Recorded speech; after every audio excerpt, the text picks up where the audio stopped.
물려 달려 꿰어 있기 때문입니다. 물려 달려 꿰어 있었기 때문입니다. 라는 제목을 가지고 말씀을 전하도록 하겠습니다. 작년에 제가 한번 소개했던 글인데요. 이 김미경 강사의 이 한마디가 나를 살렸다라는 책에서 이런 글을 소개해 드린 적이 있습니다. 좋은 사람의 기준은 무엇일까요? 많은 사람들은 행복을 떠올릴 거예요. 그런데 저는 행복이 아니라고 생각해요. 행복이 궁극적인 삶의 목표라고 하기에 설명하기 어려운 자발적 불행이 너무나 많거든요. 아이를 낳고 키우는 건 분명히 힘들고 고통스러운 일이에요. 그럼에도 많은 여성들이 기꺼이 이 힘듦을 선택해요. 첫째를 낳고 키우면서 죽을 만큼 고생을 하고도 또다시 둘째와 셋째를 낳고 싶다는 생각을 하는 거예요. 내가 어쩌자고 이 힘든 일을 또 시작하게 되었을까? 분명히 힘들다는 걸 알면서도 그 선택하는 이유는 뭘까요? 우리는 행복하기 위해서 사는 게 아니라 의미 있는 존재로 살고 싶기 때문이에요. 인생을 살다 보면 다양한 감정을 느끼게 돼요. 그 안에 행복이나 기쁨만 있는 게 아닙니다. 불행, 슬픔, 인내, 괴로움과 같은 것도 함께 있어요. 이 모든 감정이 다 합쳐져서 내 인생이 되는 거예요. 이 모든 감정을 내 삶에 끌어안아야 비로소 내 인생의 의미를 발견할 수 있어요. 행복과 불행이라는 그 대립되는 감정이 공존할 때 우리는 비로소 내 삶의 그 의미를 만날 수 있어요. 살면서 내 삶이 불행하다고 느껴질 때 나 지금 잘 살고 있는 걸까? 이렇게 묻지 말아요. 나 지금 의미 있게 사는 걸까? 이렇게 물어봐 주세요. 질문이 달라지면 답이 달라집니다. 이런 글이었어요. 참 읽으면 읽을수록 참으로 은혜가 되는 그런 글입니다. 이 글에서 제가 왜 이 글을 좋아하냐? 제가 스스로 참으로 공감되는 그 질문이 있기 때문에 이래요. 내가 어쩌자고 이 길을 선택했을까? 내가 어쩌자고 이 힘든 걸 또 시작을 했을까? 분명히 힘들다는 거 알면서도 왜 이렇게 살아가야 될까? 라는 질문이 너무나 공감이 되기 때문에 그래요. 왜냐?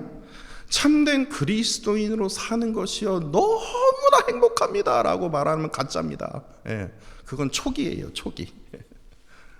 전 그렇게 생각해요.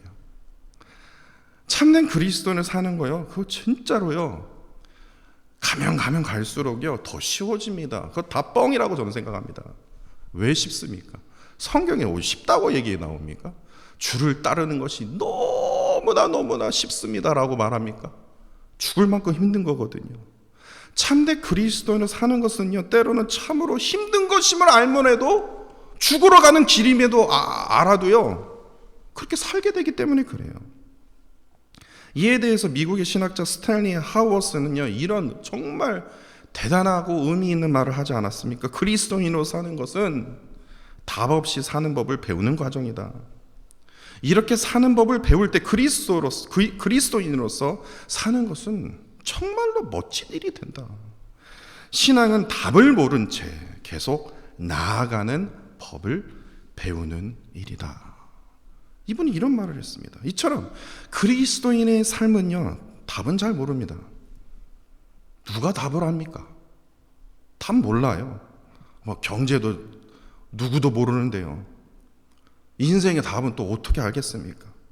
계속해서 나아가는 법을요 우리는 말씀을 통해서 우리가 깨달으며 우리가 그 길이 힘든 길임에도 불구하고도 우리가 살아가게 된다는 겁니다.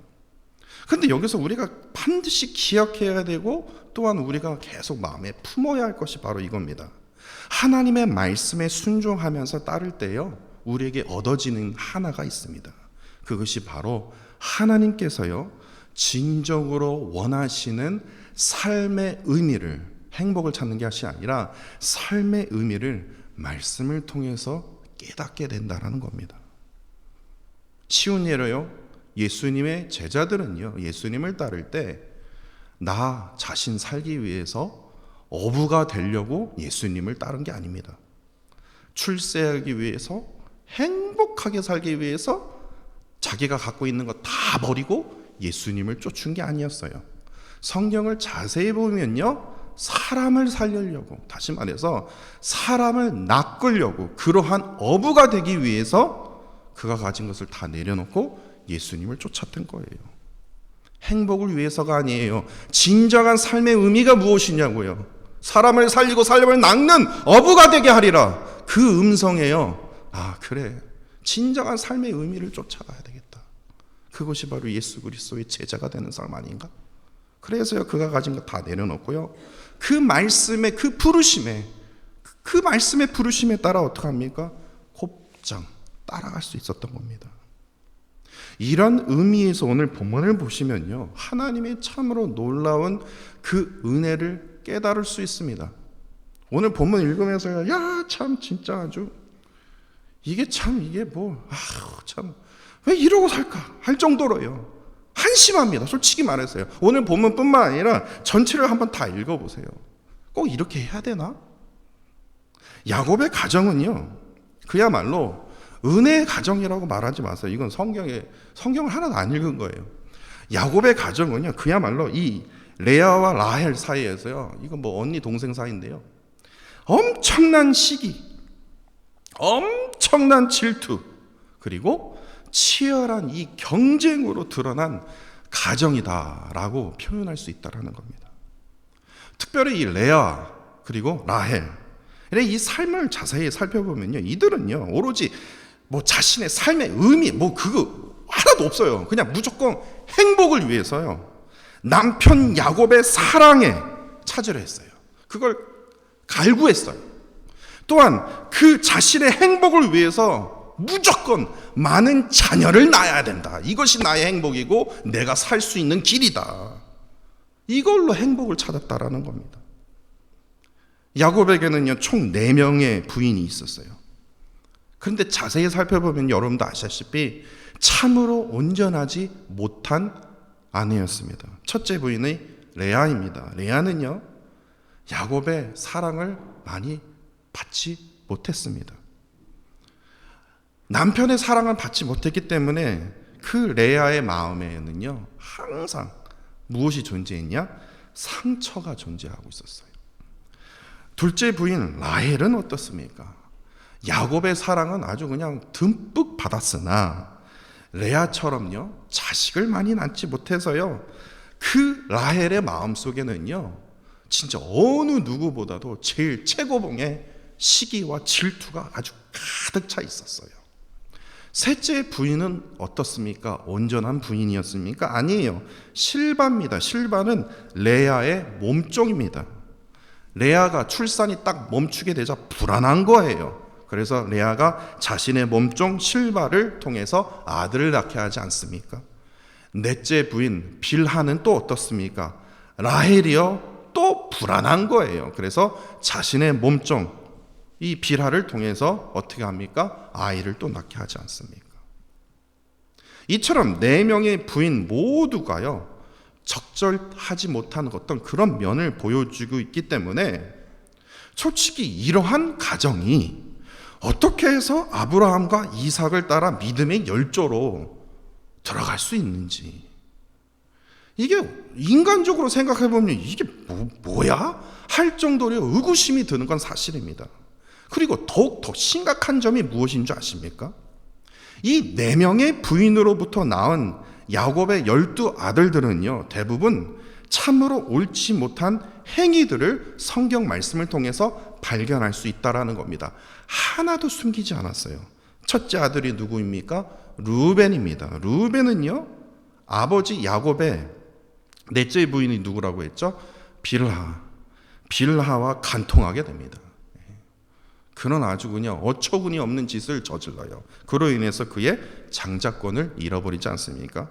둘째 아들 시므온과 레이는요, 이 레아가 남편의 사랑을 받지 못해서 겨우 기도해서 낳은 아들인데, 그렇기 때문에 기도해서 정말 은혜로 낳은 아들입니다 라고 하면 너무 좋아 죽겠으나 그들에게는요, 한이라고 얘기할까요? 한이 있었어요. 그 한을 어떻게 찾을 수 있냐? 이들에게 하나밖에 없는 딸, 그러니까 그 야곱과 이제 레아의 사이에서 하나밖에 없는 딸 누가 있습니까? 디나가 있었어요. 그 디나라는 딸이 하몰이라는 이방 남자에게 안타깝게도 강간을 당하게 됩니다. 그러자 이 디나의 두 오빠인 이 시몬과 레이가요, 분노를 참지 못해서요, 하몰만 죽이면 되는데, 하몰만 심판하면 되는데, 그 싹을 다 잘라버립니다. 하몰뿐만 아니라 그에 속한 모든 족속들을 다 죽이는 일이 벌어졌다는 겁니다. 넷째 아들 유다는 또 어떻습니까? 유다 좋은 거 전혀 없어요. 다윗 지파의 유다 아니면 그렇죠. 근데 유다가 어떤 짓을 한 줄 아십니까? 며느리 다말과 동침합니다. 며느리와 동침하네요. 참으로 불편한 그 과거가 창세기 기록이 되어 있어요. 다섯째 아들 단은 어떻습니까? 라헬의 몸종 빌하에게서 나온 아이인데요. 이 라헬이 이 레아에 대한 이 심한 질투와 또 억울함이 있었나 봅니다. 참지 못해서 겨우 태어난 아이입니다. 결국에 어떻게 합니까? 창세기 49장 16절로 18절에 보니까요, 단은요 아주 싸움꾼으로 변합니다. 한이 있기 때문에. 이어서 라헬의 몸종 빌할에게서 나온 여섯째 아들 납달리는 또 어떻습니까? 단처럼요, 라헬이 여전히 분노를 삭히지 못해서 낳은 아들이라고 말합니다. 라헬이 이렇게 말해요. 언니 레아와 크게 경쟁하여 이겼다라고 해서 그 이름이 한이 또 맺혀 있지 않습니까? 레아도 라헬처럼 자신의 몸종 실바를 통해서 두 명의 아들을 또 낳게 하지 않습니까? 그 일곱째 아들이 갓, 여덟째 아들이 아셀입니다. 두 아들을 낳게 돼요. 레아에 대한 그 라헬의 그 질투로 인해서 단과 납달리를 낳게 했던 것처럼요, 갓, 아셀 또한 이 레아의 질투로 인해서 태어난 아들이에요. 이게 지금 제가 만들어낸 이 얘기가 아니라 성경을 보시면 이게 다 이렇게 나와 있어요. 그리고 오늘 본문은요, 나머지 이제 야곱의 아들들의 이름이 기록이 되어 있는데, 특별히 그 나머지 아들이 낳았을 때 어떻게 시작이 됩니까? 이상한 거래가 시작되지 않습니까? 참 어떻게 보면 되게 더러워요. 어떻게 이러한 거래를 할 수 있는지. 또한 그런 거래를 통해서 또 야곱이 그냥 말 듣고 그냥 그렇게 했던 그 자체가요, 무슨 일이 있는 겁니까? 르우벤이요, 들에서요 합한 채를 발견합니다. 이 합한 채를요 어머니 레아에게 빨리 갖다 줘요. 왜냐? 좋은 거거든요. 아주 좋은 거거든요. 근데 그 소식을 들은 라헬이요 곧바로 언니 레아에게 달려갑니다. 합한 채 좀 주시면 안 됩니까? 왜냐? 합한 채는요 그 당시 임신을 촉진시키는 그 효능이 있었다고 그들이 생각했습니다. 합한 채가 이게 식물이거든요. 그것만 어떤 물에 데려서 먹든 아니 열매를 먹든 하면 임신이 되는 어떤 그런 효능이 있었단 말이에요. 그래서 라헬이요, 그렇잖아도 아들 지금 자기가 생각하기에도 지금 너무 적게 낳는데, 그래서 언니 레아에게 합한 채 좀 나 좀 달라 그렇게 요구한 거예요. 그럼 레아가 당연히 나 못 준다. 내 아들이 구한 건데 내가 너에게 왜 주냐? 그랬더니 뭐라고 해요? 15절을 보십시오. 라헬이 뭐라고 합니까? 레아에게 이상한 거래하지 않습니까? 내 남편 야곱과 하룻밤 그 티켓을 내가 이 합한 채라 바꾸면 어떻게 되겠냐. 참 진짜 이상한 거래를 하게 돼요. 그 이상한 거래임에도 불구하고도요, 하나님께서는요 레아에게 두 명의 아들을 허락하여 주시는데, 그 두 명의 아들의 이름을 말을 하는데 이렇게 말해요. 거래를 통해서 하나님이 내게 그 값을 주셨다라는 거예요. 그 합한 채의 그 값을 주셨기 때문에 아홉째 아들 이사갈, 거래를 통해서 하나님께서 나에게 후한 선물을 주셨다라는 거예요. 그 의미를 가진 스불론, 그리고 이후에 디나라는 딸을 하나님께서 주셨다라는 거예요. 그러니까 이사갈, 스불론, 너희들 잘 들어라. 내가 네 형이 합한 채를 얻었는데 그 합한 채랑 네 아버지랑 내가 거래를 했거든. 그래서 너희들이 태어난 애야. 제가 만약에 그렇게 태어났다면요 저 행복하지 못할 것 같아요. 그렇지 않습니까?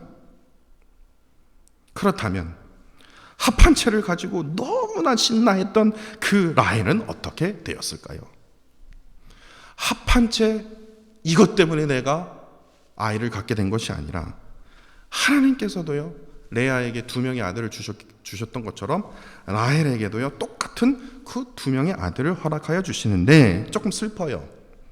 그 아들이 바로 우리가 잘 알고 있는 요셉의 11번째 아들 요셉입니다. 야곱의 요셉의 11번째 아들이라고 했습니까? 야곱의 11번째 아들 요셉입니다. 그리고 나서 하나님께서 또다시 한 아들을 주시지 않습니까? 오늘 본문에 기록은 되어 있지 않지만 창세기 35장 16절에서 20절을 보시면 안타까운 그 사건이 터지지 않습니까? 라헬이 그토록 바라던 또 아들 12번째 아들 베냐민을 낳고 어떻게 됩니까? 죽게 돼요. 그렇기 때문에 야곱이 되게 그 요셉과 베냐민을 되게 사랑하지 않았습니까? 다른 아들들보다 되게 더 이쁜 옷을 특별히 요셉에게 더 이쁜 옷을 입을 만큼요. 그 아들을요 더 아낄 수밖에 없었던 그런 상황이 이렇게 벌어진 것입니다. 이처럼요 야곱의 가정은요 우리 가정에 이런 일도 없어요. 어떻게 이런 가정? 엄청난 시기와 질투 그리고 치열한 경쟁뿐만 아니라 그의 아들들에게도요 한이 맺혀 있는 거예요. 그런 가정이었다라는 겁니다. 그런데 우리가 정말 우리의 상상, 우리의 어떤 이런 이성과 우리의 어떤 이런 상식에 엄청나게 벗어난 만큼 하나님께서는요 정말 말도 안 되는 그런 야곱의 가정을요 축복해 주시는데 참으로 놀라운 것이 있다면 그것이 무엇이냐? 그 야곱을 향한 뭐가 시작되느냐? 엄청난 큰 그림을 그리고 계셨다라는 거예요. 야곱이 잘나서 야곱의 가정이 정말 뭐 그렇게 당연히 축복받을 가정이야. 전혀 그런 거 없어요. 근데 하나님께서요 그 야곱의 가정을 통해서 흠이 많고 연약한 그 가정을 통해서 큰 그림을 그리셨다는 거예요. 그 큰 그림이 무엇입니까? 성경을 읽어보시면 아실 거예요. 야곱의 가정을 통해서 그 한이 맺혀 있는 그 가정을 통해서 뭐를 이루십니까? 이스라엘을 위한 대표적인 12지파가 바로 어디서부터 시작이 돼요? 야곱의 아들들부터 시작이 된다는 겁니다. 그런데 이보다 더 놀라운 사실이 있습니다. 야곱의 하나님께서 큰 그림으로 하나님이 큰 그림으로 성경 전체를 보시면요 이렇게 이어집니다. 야곱의 12아들들이요 이스라엘을 대표하는 12지파가 되었어요. 근데 그 12지파는요 결국에는요 신약 성경에 넘어와서 예수님의 12제자를 어떻게 됩니까? 이어져요. 예수님의 12제자는요 초대교회의 12사도로 이어집니다. 초대교회의 12사도는요 결국에 2배가 되어서요 요한계시록 4장 4절에 보시면요 천국에서 흰옷을 입고 머리에 금관을 쓰는 24명의 장로들로 연결이 된다라는 겁니다. 그 시작이 바로 어디서부터 시작이 되냐? 야곱의 아들들로부터 시작이 된다라는 겁니다. 참으로 별 볼 일 없어요. 자격이 없어요. 한이 맺혀 있는 사람이에요. 시기와 질투로 가득한 아들들이에요. 그런데 하나님께서요 그 야곱의 12아들이 12지파가 되어서요 처음과 끝을 이어주는 아주 중요한 역할을 감당하고 있었다라는 겁니다. 야, 어떻게 이럴 수가 있는가? 이보다 더 훌륭한 아들들은 없었는가? 라고 질문할 만큼, 되물을 만큼 어떻게 이러한 현상이 벌어질 수 있을까? 고민이 되는 거예요. 고민이 되는 거예요. 이거 어떻게 이것이 가능할 수 있는가? 그랬더니 한 번에 해결해 주시더라고요. 어떻게 이것이 가능할 수 있는가? 그들이 자격이 되어서요? 아니에요. 제가 이전에 그 토요 새벽 있었을 때 그때 제가 묵상한 말씀인데요. 그 말씀이 갑자기 다시 한번 빡 떠오르더라고요. 맞다, 이거다. 그래서 출애굽기 28장 다시 살펴봤어요. 출애굽기 28장이요. 28장과 그리고 민수기 10장 그 두 개를 같이 읽으셔야 돼요. 거기서 놀라운 비밀이 있어요. 왜 하나님께서 야곱의 아들을 선택하셨는지. 하나님께서는요, 모세에게 이 12가지 보석, 정말 귀한 보석이거든요. 지금으로 말해도 이건 참으로 귀한 보석입니다. 이 12보석을요, 각각 야곱의 12아들의 그 이름을 그 보석에 새기라고 해요. 얼마나 귀했으면, 그거 귀한 아들들도 아닌데. 잘한 것도 없는데. 근데 그 12개의 보석 정말 지금으로 얘기해도 귀해요. 한 번도 들어보지 못했던 보석들도 있어요. 제가 그때 이거 묵상하면서 제가 어떤 보석이 제일 비싼지도 제가 한번 알아볼 정도였었어요. 그런데 그 12보석에다가 아들들의 이름을 새기는데 왜 새기느냐? 제사장이 제사를 드릴 때 입는 예복에 이 12개의 보석이 달려있는 거예요. 첫 줄에요. 첫 줄의 보석으로 홍보석이 누구의 이름이 되어 있냐? 유다입니다. 황옥이라는 보석에는 이사갈, 녹주옥에는 스불론, 그리고 둘째 줄에는요 성류석의 루벤, 남보석에는 시므온, 홍마노에는 갓, 그리고 셋째 줄에는요 호박이라는 꽃이 있어요. 근데 꽃이 호박이라는 보석이 있어요. 호박의 에브라임, 그리고 백마노의 므낫세, 이게 이제 요셉의 아들들입니다. 그리고 자수성에는요 베냐민 지파의 이름이 새겨 있어요. 그리고 마지막 넷째 줄에는요 높보석에는 단, 호마노에는 아셀, 그리고 벽옥에는 납달리 지파의 이름이 새겨 있다라는 겁니다. 그런데 여기서 아주 중요한 것을 제가 깨닫게 되었는데 이것이 무엇이냐? 하나님께서요 모세에게 12개의 보석을 요셉의 아들들의 이름을 이제 기록하면서 그 보석을 반드시 어디에 매달라고 하냐면요 금태에 물려 박아두라고 명령한다라는 겁니다. 다시 말해서요 12개의 보석에는 12지파의 이름, 12아들의 야곱의 이름이 새겨져 있는데 그 보석이 영광스럽게 반짝반짝 빛나려면 어디서 어떻게 매달려 있어야 되냐? 반드시 금태에 물려 있어야 되고 달려 있어야 되고 꿰어 있어야 된다는 거예요. 이것이 하나님의 뜻이라는 거예요. 이게 무슨 의미입니까?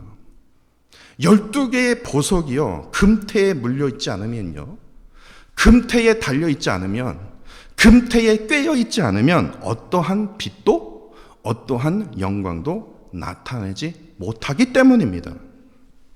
그렇다면 그 금이 누구를 지금 의미하는 겁니까? 바로 전능하신 하나님을 말하고 있지 않습니까? 이거를 영적으로 우리가 해석을 하게 된다면요, 저는 이것을 깨달았어요. 하나님께 물려있지 않은 인생은요, 하나님께 달려있지 않은 인생은요, 하나님께 꿰어있지 않은 인생은요 절대로 스스로 빛이 날 수밖에 없어요. 근데 빛이 난대요. 세상 사람들은요 빛을 나려고 노력을 해요. 근데 그 빛이요 뭔 빛이야 저게, 그냥 흉내만 낼 뿐이지. 하나님 없이 나도 빛을 낼 수 있다고 얘기를 해요. 영광을 나타낼 수 있다고 얘기해요. 아니요, 자신이 아무리 귀한 자라고 내세우며 자랑한들 하나님께 물려있지 않잖아요. 달려있지 않잖아요. 꿰어있지 않잖아요. 저 공부 잘했고, 공부 잘하면 뭐하냐고요. 저 돈 많거든, 돈 많으면 뭐하냐고요. 아무런 인생의 그 의미를 찾지를 못하는 거예요. 인생의 의미를 몰라요. 특별히 오늘 본문을 자세히 한번 보십시오. 레아는요 분명히 이렇게 말할 겁니다. 이렇게 생각할 수도 있어요. 합한 채로 내가 야곱과의 하룻밤을 내가 레아 이 동생을 진짜 그냥 확 그냥 때리고 싶은 이 레아와 거래를 했기 때문에 내가 이 두 아들을 낳은 거 아니냐. 그래, 내가 참 잘한 짓이다. 이 합한 채가 아니었으면 내 첫째 아들 루벤이 이걸 안 구해줬으면 내가 어떻게 했겠냐. 이런 생각을 갖고 있었을 거예요. 라헬은 또 어땠습니까? 자신의 이 기가 막힌 이 잔머리로 하여금 이 합한 채와 거래를 했기 때문에 내가 아들을 낳을 수 있는 거 아니냐. 그러면서요 자신을 엄청나게 자랑을 했을 거예요. 그래서 아들을 낳을 거라고. 그런데요 오늘 이들을 향해서 오늘 본문에서는 어떻게 지금 기록하고 있습니까? 17절을 보십시오. 거래 때문에 아들을 낳았더라라고 되어 있습니까? 아닙니다.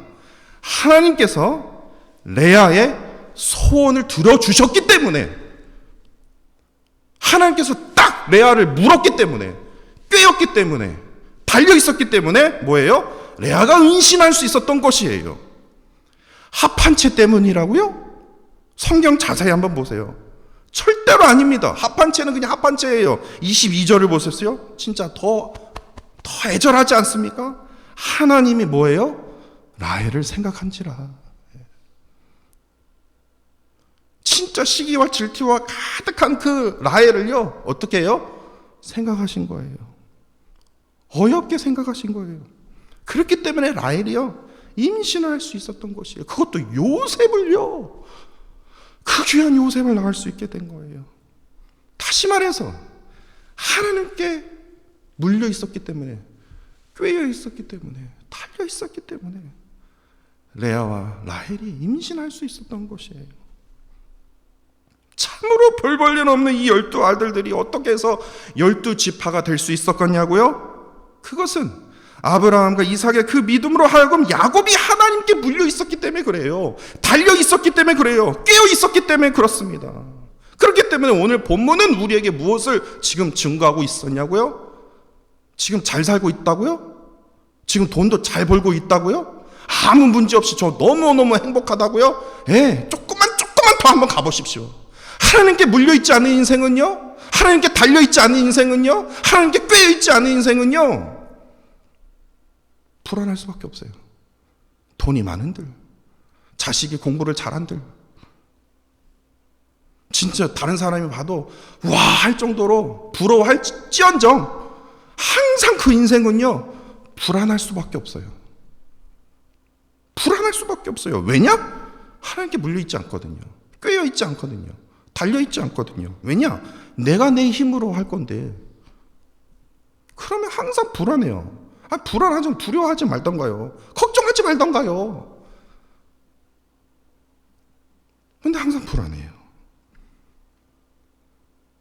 그러나 우리가요, 하나님 앞에 나아가면서, 하나님, 내가 하나님께 꿰어있기를 원합니다. 내가 달려있기를 원합니다. 내가 진짜 하나님께 물려있기를 원합니다. 그러면요, 하나님께서 우리를 생각하여 주신다니까요. 이거 제 말이 아니라 오늘 본문에 기록되어 있지 않습니까? 우리의 소원을 하나님께서 뭐예요? 들어주세요.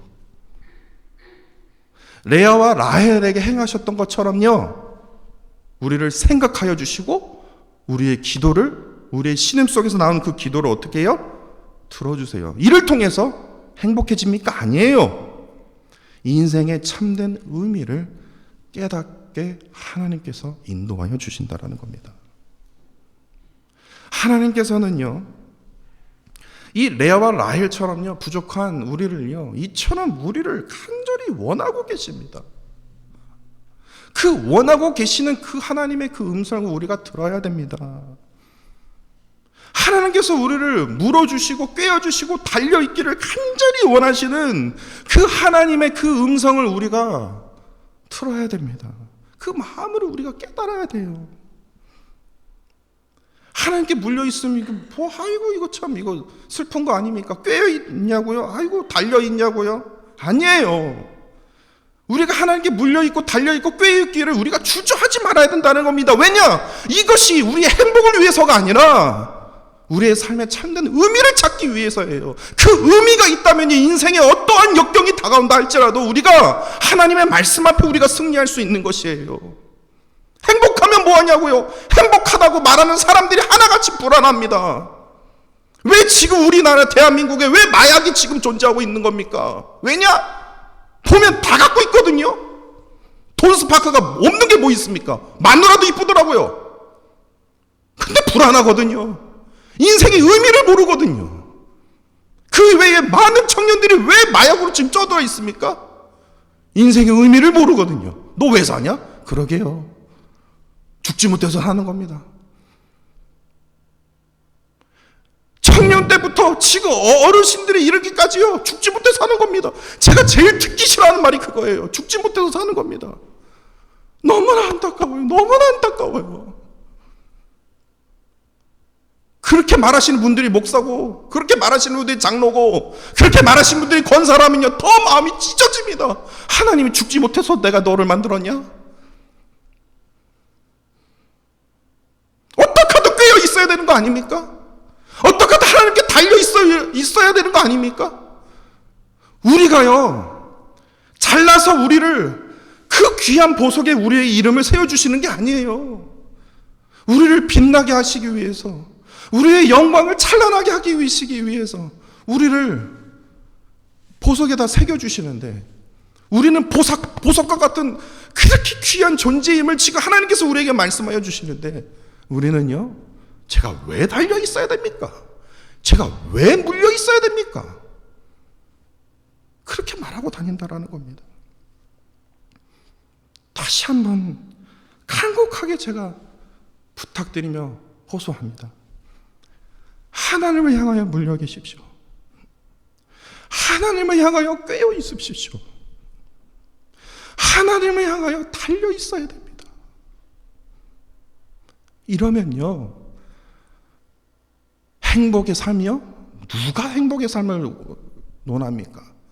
인생은요, 힘들어요. 그러나 그 힘든 인생을 통해서요, 하나님께서 참된 그 의미를 우리에게 허락하여 주신다라는 겁니다. 그럴 때만이요, 우리가 이 험한 세상이요, 승리할 수 있는 것이에요. 하나님께서 진정으로 원하시는 그 길을 우리가 걸어갈 수 있는 것이에요. 저는 이 말씀을 듣는 모든 성도님들로 하여금 이러한 그 축복의 그 은혜를 여러분들이 누리셨으면 좋겠어요. 제발 좀요. 죽지 못해서 지금 사는 겁니다. 이러한 말씀, 이러한 생각, 이런 거 하지 마십시오. 저 왜 사는지 모르겠습니다. 그런 말씀 하지 마십시오. 하나님은요, 여러분들을요, 보석보다도 더 귀하게 여기신다라는 겁니다. 내가 잘나서요? 12아들, 야곱의 12아들 제가 말씀드렸잖아요. 잘나서가 아니에요.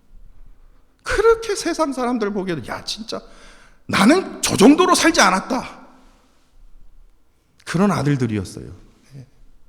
그럼에도 하나님은요, 그럼에도 우리를 붙들어 주신다라는 거예요. 그 하나님 앞에 다시 한번 말씀드립니다. 달려 있기를, 꿰어 있기를, 또한 물려 있는 저와 사랑하는 성도 여러분들이 되시기를 간절히 원합니다.